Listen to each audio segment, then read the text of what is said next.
এখানে দেশি হাঁসের লাল ভুনা, হাঁসের কালা ভুনা, হাঁসের চুই ঝাল হবে, গরুর লাল ভুনা, কালা ভুনা, চুই ঝাল, কলিজা, বট, চালের রুটি, চাপটি, ছিটা রুটি, এবং এখন ইফতার আইটেম হবে হালিম, তারপর ইফতারের যত আইটেম আছে সবকিছু, জুস হবে, সবই আছে। আচ্ছা, প্রাইসগুলো একটু বলে দেন আমাদের।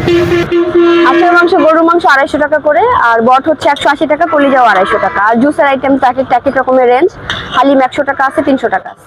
আর আপনাদের ঠিকানাটা বলে দিন, কিভাবে আসতে হবে? এটা হচ্ছে উত্তর স্টেশনের মানে খুব কাছে, 42 নম্বর পিলার, 3 নম্বর ব্রিজ।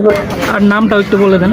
শ্বশুর বাড়ি, জামাই বাজারের শ্বশুর বাড়ি। আচ্ছা, এই নামটা দেওয়ার কারণ কি? এটা হচ্ছে জামাই বাজার, সেজন্য শ্বশুর বাড়ি দেওয়া আছে। ও আচ্ছা আচ্ছা, নামটা খুবই ইন্টারেস্টিং। আর সারাদিনে আপনার রমজান মাসে কিরকম সেল হয়? আলহামদুলিল্লাহ, আপনার সবার দোয়া ভালো। রমজান মাসে বেশি সেল হয় নাকি নর্মাল ডেতে? রমজান মাসে তো মানুষ এরকম বের হয় না, সো মোটামুটি এভারেজ থাকে, বাট রমজান মাস ছাড়া আলহামদুলিল্লাহ ভালো। আচ্ছা, নর্মাল ডেতে আপনার কয়টা থেকে আপনারা খুলেন এটা? 3টা থেকে রাত 11টা 12টা পর্যন্ত ওপেন থাকে। আর রমজান মাসের জন্য হচ্ছে আপনার ইফতার আইটেমটা পাবেন, ইফতারের পর থেকে রাত 11:30 12টা পর্যন্ত ওপেন থাকে। আচ্ছা আপু, অনেক ধন্যবাদ, ভালো থাকবেন।